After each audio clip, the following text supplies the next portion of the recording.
That's for losers, man. I don't get involved in that stuff. But Angel Rashad Milligan rolling out. That's a good question. Brandon, Yeah, you want one quick question? we can't ask Rashad questions. Hey, Rashad.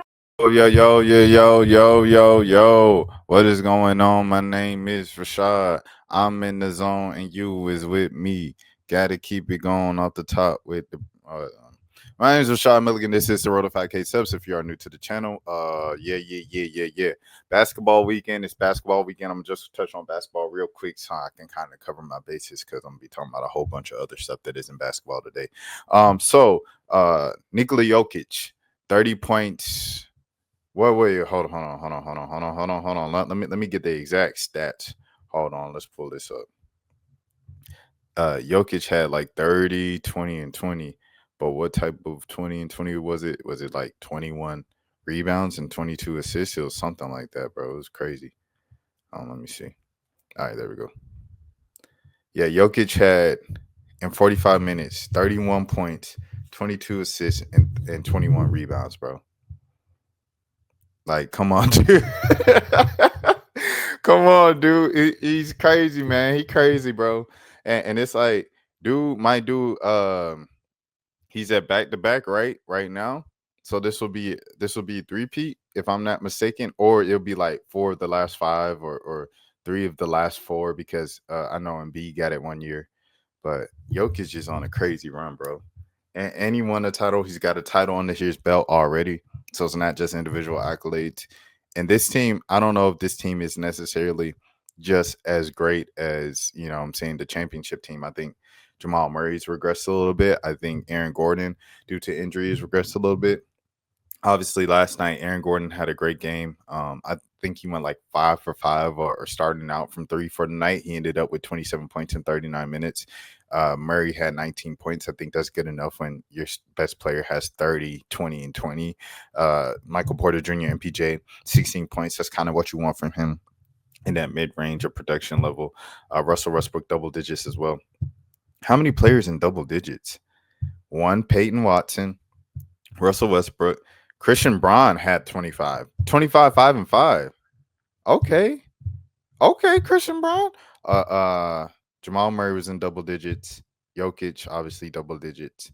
MPJ, double digits. So they had 7 players in double digits, bro. Everybody eats when you play with Nikola Jokić. This is crazy. And they won in overtime by 8 points. But if anything, maybe this is a positive sign for the Suns that they fought hard with one of the better teams in the league. Bobo, you got to give us more than this. 14 points. 14 minutes, 5 points, 5 rebounds.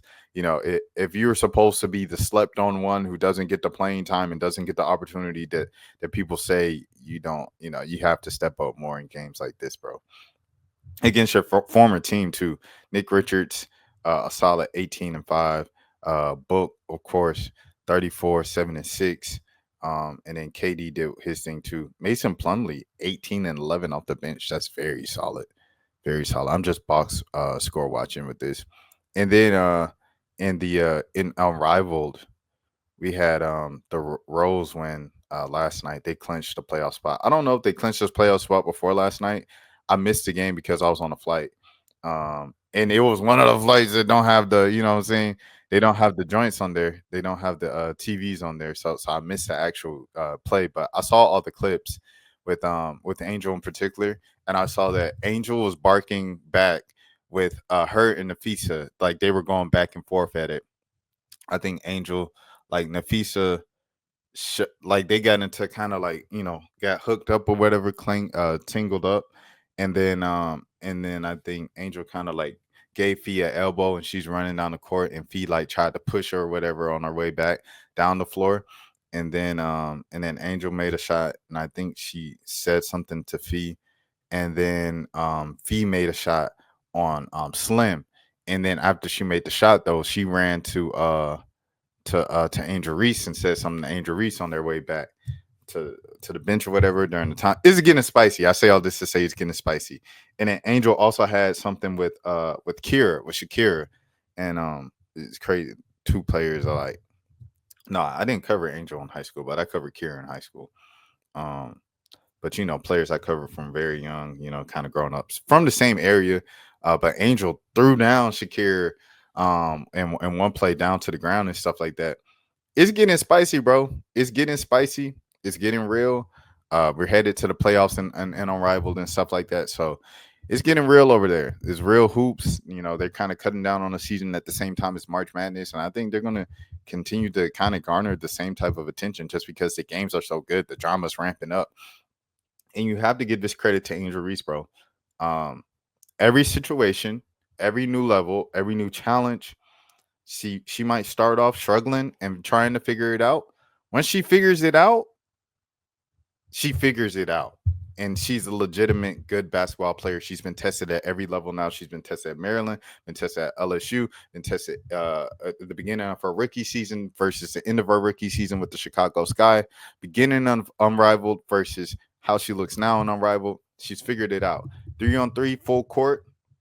Okay, that might be a struggle, even though Angel Reese has shown guard-like abilities in the past and stuff like that at LSU and stuff like that, bringing up the ball and doing what she does. At the same time, you know, finishing is an issue, has been an issue with the Chicago Sky. And since beyond the Chicago Sky, dating back to college, it was always the limiting range of her jump shot and a consistent jumper. And she seems like she's figured out a jumper that's good enough to get by it Unrivaled. And more importantly, her finishing at the rim has improved so much since the beginning of this league. And that's something that I really want people to point out because, you know, she sits down with Lisa Leslie. It's kind of like with La Roche, right? Like off the court, she had La Roche on the podcast and she was like, what do you want to see me do with fashion? He's like, put on more clothes. And it's like, oh, okay, all right, you know, so I don't have to do this and do that. And that might have changed Angel Reese's entire thing off the court, right? And might have brought her brand up to another level in the world of fashion where she's, you know, one of the Met Gala people now and stuff like that, board members and stuff like that for 2025. And then you think about on the court, she has Lisa Leslie. What do you want me to add to your game? First of all, credit to Angel Reese for asking the right questions. I don't know if it's her producers coming up with these questions or if it's her coming up with these questions or a combination of both.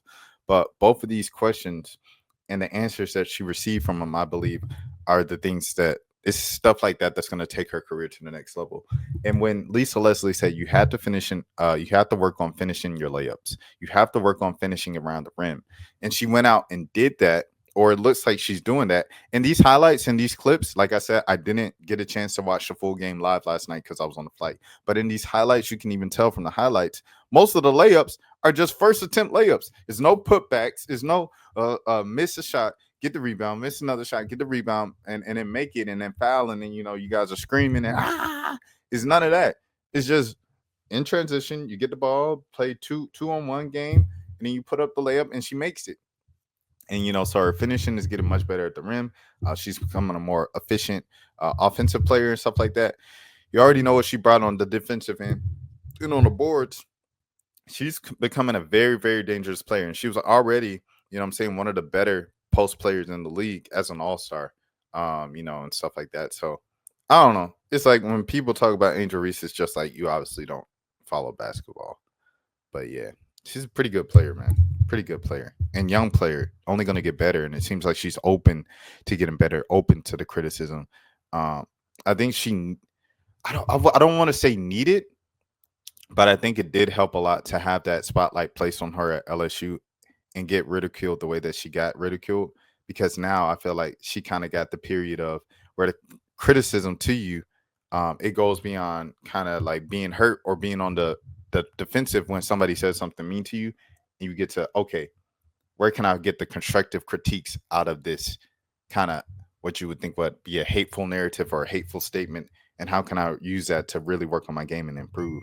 And I think she's at that part of the spectrum, and she's like really getting better and stuff like that. So salute to Angel Reese on that. I don't know, just want to salute her on that growth and everything. That's Angel Reese. She was 8 of 16, so she was 50% from the field last night.